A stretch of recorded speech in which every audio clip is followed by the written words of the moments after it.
Halo Sobat SMK, apa kabar kalian semua? Semoga kalian tetap dalam keadaan yang sehat ya. Nah, balik lagi di BBK, Bincang bersama Oska. Nah, pada episode kali ini kita bakal membahas tema yang relate banget sama kehidupan kita sebagai pelajar nih. Oh ya Gap, dengar-dengar gestar kita kali ini adalah siswa-siswa yang berprestasi ya? Nah, iya nih, jadi mereka ini tuh nggak asing di telinga atau di kalangan Sobat SMK. Nah, saya aja nih yang nggak seangkatan bisa kenal. Bukan cuma itu, salah satu dari gestar kita ternyata ada seorang YouTuber loh, padahal dia sendiri masih pelajar. Nah, tema yang akan kita bawakan pada episode kali ini adalah the importance of work-life balance.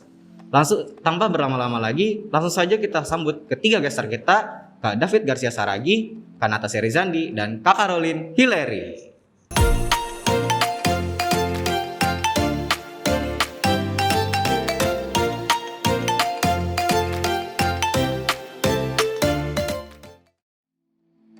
Halo Kak, gimana nih kabarnya? Halo, baik.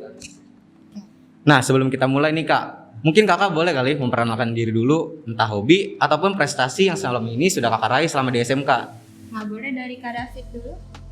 Halo semuanya, perkenalkan nama saya David Garcia Saragi dari kelas 12 kelas 1. Perkenalkan, saya adalah seorang YouTuber di bidang programan. Lalu hobi saya itu belajar ngoding. Lalu prestasi yang saya raih itu saya mendapat juara 2 di kelas dan saya juga menang beberapa lomba yang saya ikuti. Halo semuanya, kenalin saya Natasha Rizandi. Sekarang hitungannya udah alumni ya jadinya. Mantan ketua OSIS di sini juga, karena ini program saya jadi rasanya agak aneh ya. Episode 1 saya yang nge-MC-in, sekarang jadi guest tuh aneh gitu. Tapi ya oke, thank you Oska. Terus sekarang statusnya mahasiswa award di PPTI BCA. Kita ke Kak Caroline terakhir, boleh? Halo semuanya, kenalin nama saya Caroline Hillary. Status saya sebagai alumni juga sama kayak Natasha. Iya dong. Nah, kalau misalnya prestasi di sekolah mungkin masuk ke 3 besar di sekolah, di kelas, yaitu kelas akuntansi angkatan 2022, dan juga untuk prestasi dari tingkat provinsi itu ada juara 2 untuk lomba film pendek dokumenter di FLS 2N. Ini juga bantuan dari Natasha juga guys. Oke, itu aja sih. Dan prestasinya. Keren-keren banget ya prestasinya. Nah, menurut kakak nih, gimana sih definisi dari work-life balance itu? Terus apa aja yang udah kakak lakuin nih sebagai contoh praktik idealnya dari work-life balance? Di Kak David dulu. Oke, jadi menurut saya definisi dari work-life balance yang ideal itu adalah sebuah konsep keseimbangan dalam melakukan sebuah pekerjaan dan gaya hidup. Nah, pekerjaan itu bicara tentang ambisi, tentang karir, sedangkan gaya hidup itu bicara tentang kesenangan, keluarga, waktu luang, kesehatan, kerohanian, dan lain-lain yang berhubungan dengan gaya hidup. Dan work-life balance yang udah saya lakukan selama ini yaitu dengan memprioritaskan hal-hal yang penting dulu daripada hal-hal yang nggak terlalu penting. Dari kakak siapa yang mau dulu? Sweet. Sweet. Dari saya duluan. Work-life balance sih lebih ke arah, sebenarnya sih konsep secara general ya, nggak cuman perkara masalah ngerjain sesuatu doang, karena yang namanya apapun itu yang terlalu ke kiri nggak baik, terlalu ke kanan juga nggak baik, jadi ya seimbang aja gitu. Jadi kalaupun misalnya kerja ambisi, punya cita-cita untuk raih misalnya di kuliah mau dapat IPK tinggi, ataupun di kerja mau capai target posisi jabatan sesuatu, hard work itu perlu gitu. Kalau nggak ya sampai kapan bakal ada di posisi itu. Cuman harus diseimbangin juga lah, karena percuma dapat posisi ambisi yang tinggi itu tapi mentalnya agak mental yang stable. Dari Kak Caroline gimana nih? Kalau menurut aku sih kurang lebih sama ya sama David dan juga Natasha. Itu yang pasti itu harus imbang antara kita di karir, kalau misalnya di sekolah mungkin antara tugas-tugas sekolah ya, sama kita di rumah. Kayak jangan sampai kita itu terlalu stres mikirin tugas atau misalnya pekerjaan. Kalau misalnya kita kan sekarang berarti saya sama Natasha mahasiswi dong. Nah, berarti kita nggak boleh sampai kayak bener-bener tuh 24/7 tuh dihabisin sama tugas doang. Kan nggak mungkin kita terus-terusan nugas, kan lama-lama juga stres, lama-lama psikolog terus gitu ya. Gitu sih. Wih, jawabannya keren-keren banget nih. Nah, kejadian apa nih Kak yang membuat Kakak sadar bahwa work-life balance itu sangat penting dalam kehidupan? Nah, sekarang kita mulai dari Kak Caroline dulu yang pertama nih. Ya boleh.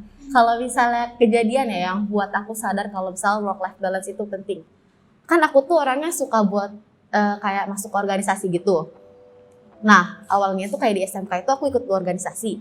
Terus dua-duanya ini organisasi ini padat, jadi kayak selalu ada, kalau misalnya OSIS kan rapat, nah organisasi satu ini juga ada latihan-latihan gitu loh. Nah, jadi ya kejadian itu kayak aku mikir, kayak buat kita organisasi itu kan kita berarti work terus kan. Nah, antara work ini aja udah susah buat balance nih, kayak harus tahu mana yang prioritas, mana yang enggak. Jadi dari situ aja aku udah kayak udah sadar nih kalau misalnya antara pekerjaan aja kita bingung buat balance nih, gimana antara dengan kehidupan kita. Nggak mungkin kayak tadi aku bilang 24/7 itu dihabiskan buat organisasi doang. Pasti kan kita juga perlu hiburan di rumah dengan keluarga, dengan teman. Oh, dari KNR gimana? Setuju sama Caroline sih. Sebenarnya semuanya tuh kan kita learning by doing ya. Jadi ketika udah sebenarnya sih lebih ke arah waktu SMP jujur masih keteteran juga sih, kayak ambisi untuk ngejar nilai bagus, iya, tapi secara sepihak juga di organisasi kan harus konsisten juga. Dan semenjak masuk SMK sih jadi lebih latih lagi buat disiplinnya sih, jadi tahu lebih mana jadi misalnya kayak ada 3 hal kita sama-sama prioritas nih, nilai bagus di pelajaran iya, organisasi iya tentu dong saya punya jabatan, terus satu lagi ngejar cita-cita masa depan ya, 3-tiganya sama-sama prioritas gitu. Jadi tetap mau nggak mau harus dijalin dalam waktu yang seimbang. Dan kalau saya sendiri sih syukurnya didukung dengan karakter saya yang emang night owl, jadinya untuk malam hari pun tetap produktif gitu. Jadi gitu. Kalau kejadian yang membuat saya sadar akan betapa pentingnya work life balance itu waktu saya menerima banyak tugas dari sekolah, dan di samping itu juga saya juga ada urusan di luar sekolah atau urusan pribadi yang penting juga, sehingga saya sadar bahwa saya memerlukan yang namanya work life balance untuk mengatur waktu tersebut dengan baik. Jawaban yang diberikan kakaknya ini keren banget ya. Nah, selanjutnya nih saya mau tanya tentang faktor-faktor nih Kak yang mempengaruhi work life balance dalam hidup kakak tuh apa sih? Boleh siapa dulu? KNR dulu. Faktor yang mempengaruhi sebenarnya sih dari lingkungan juga sih, tapi yang paling penting dari dalam diri sendiri masing-masing. Kalau misalnya orang-orang di sekitar kita ambis gitu, tapi kalau misalnya dalam dirinya sama aja males ya percuma. Kalaupun misalnya kita dari awal nilai moral dalam dirinya baik, value-nya baik, terus ada di lingkungan yang malas-malasan juga sebenarnya tetap aja bisa, karena kan emas mau dimanapun dia ditaruh tetap aja value-nya emas gitu. Jadi ya sebenarnya sih tetap dari dalam diri sendiri sih, gimana punya kepengenan buat meraih sesuatu. Kalau dari Kak Caroline nih, kan Kak Caroline nih temennya KNR, jadi Iya, ambisnya kita agak, temen. Ya, jadi ambisnya ketularan kayaknya. Ambisan dia sih, jujur kalau belajar. gimana ya? Kalau iya sih benar, setuju banget sama Natasha, karena selain dari lingkungan itu kayak misalnya kayak saya punya lingkungan ini bagus. Kalau misalnya kitanya nggak mau ikutan mereka, ya sama aja bohong, kitanya nggak bakal juga ikutan ambis gitu loh. Gitu sih. Kurang lebih sama Natasha. Kak David gimana? Kalau saya sih yang pertama itu faktor sikap ya, kayak respon kita, mental kita, pengetahuan kita, itu tergantung pada setiap kita masing-masing. Lalu yang kedua itu ada faktor pekerjaan. Kalau kita mungkin sebagai pelajar itu faktor sekolah, misalkan kayak waktu sekolah, tugas sekolah itu bakal berpengaruh banget karena itu adalah pekerjaan yang wajib kita lakukan. Lalu faktor yang terakhir itu faktor keluarga, karena lifestyle kita, gaya hidup kita tuh pastinya bergantung pada keluarga. Nah, keren-keren banget nih ya ternyata. Nah, kita kagum banget nih sama kakak-kakak sekalian. Di tengah kesibukan yang kakak miliki, kakak masih bisa membagi waktu antara satu hal dengan hal lainnya. Jadi boleh kali Kak kita minta tips and triknya supaya kita juga bisa nih melakukan work life balance seperti kakak-kakaknya melakukan. Mungkin dari Kak David dulu boleh? Oke, untuk tips dan triknya itu yang pertama itu membuat waktu untuk diri sendiri atau me time. Dimana waktu ini tuh berpisah dengan pekerjaan yang kita lakukan untuk mengurangi stres dan tekanan gitu kan. Misalkan dengan melakukan apa yang kita suka. Misalkan kalau kita suka membaca, maka kita membaca.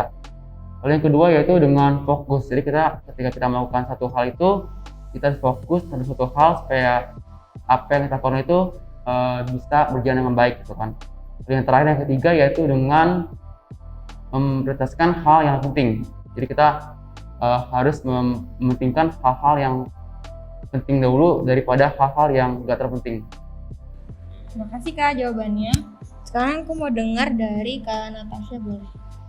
Sebenarnya sih sama aja sih, mirip-mirip kayak David, cuman kalau menurut saya sih lebih ke arah, kalau saya pribadi nyebutnya istilahnya konsep balas dendam ya. Jadi udah capek nih kerja terus hard work, misalnya hasil lembur sampai subuh ngedit segala macam ngerjain tugas, terus ya saya harus ada balas dendamnya gitu. Jadi di saat itu semua selesai ya saya ngabisin waktu yang sama atau bahkan bisa jadi lebih kalau emang beneran kosong buat ngelakuin hal yang saya suka. Misalnya ya nggak usah jauh-jauh, sekedar tidur aja tuh udah satu hal yang berharga banget buat saya yang susah tidur ya. Jadi ya gitu sih, lebih ke arah tahu kapan waktunya kita untuk istirahat, kapan waktunya ketika harus fokus ya udah kerjain aja. Dari Kak Caroline gimana? Kalau dari aku sendiri sih kayak pertama itu pastinya kita bikin jadwal dong, kayak pada saat hari ini nih, besok kita mau kemana. Kalau misalnya besok emang kita ada acara dan acara yang lain itu bisa kita say no. Jadi kalau misalnya orang people pleaser kayak saya kadang tuh nggak enakan ya, jadi kadang susah bilang enggak, tapi kita harus bisa bilang enggak. Kalau kita bilang iya mulu, yang lama-lama acara kita kepotong semua buat work ini ya. Jadi kehidupan kita lama-lama juga terkikis buat work doang. Terus kalau misalnya yang kedua itu prioritas, sama kayak David bilang, kita harus tentuin mana yang lebih penting. Meskipun saat itu kita udah ada janji nih, tapi kalau misalnya ada acara yang mendadak tapi itu penting, kita harusnya prioritas yang itu juga dong. Jadi yang ini kalau bisa kita cancel gitu. Jangan sampai kita harus buru-buru, kayak kelar ini kita langsung ke sini, karena kan kita nggak akan tahu apa yang akan terjadi selanjutnya. Terus yang ketiga itu produktif sih kata aku. Kalau misalnya kita ngerjain itu, jangan sambil kayak kita ngerjain tugas nih, tapi sambil scroll TikTok gitu kan, itu makan waktu ya. Ntar makin lama nggak produktif, ntar kita kerjain sampai tengah malam, waktu tidurnya juga kurang, ntar lama-lama ngantuk pas di sekolah, jadinya tidur. Kan Anda naik, gimana ya? Nah, gimana nih Sobat SMK tips and trick dari Kak David, Kak Natasha, dan juga Kak Caroline? Bagus banget ya.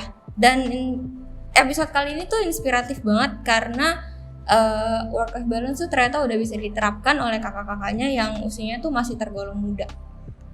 Nah, tak terasa ya Sobat SMK, episode BBK kali ini sudah berada di penghujung acara. Dari kita ini, kita ngobrol banyak banget nih tentang apa sih work-life balance itu sendiri. Dan kita juga dapat ilmu dari kakak-kakaknya, motivasi, dan juga inspirasi. Kami ingin berterima kasih kepada Kak David, Kak Natasha, dan Kak Caroline karena telah bersedia hadir menjadi guest star di episode BBK kali ini. Dan kami ingin berterima kasih untuk Sobat SMK yang sudah menonton episode BBK kali ini. Jangan lupa untuk follow Instagram kita di @osissmkseci agar tidak ketinggalan info tentang BBK selanjutnya. Saya Angrelio. Saya Gebri, mewakili seluruh tim BBK yang bertugas mengucapkan terima kasih dan mohon maaf apabila ada kesalahan kata yang kurang berkenan. Sampai jumpa di BBK selanjutnya. Dadah.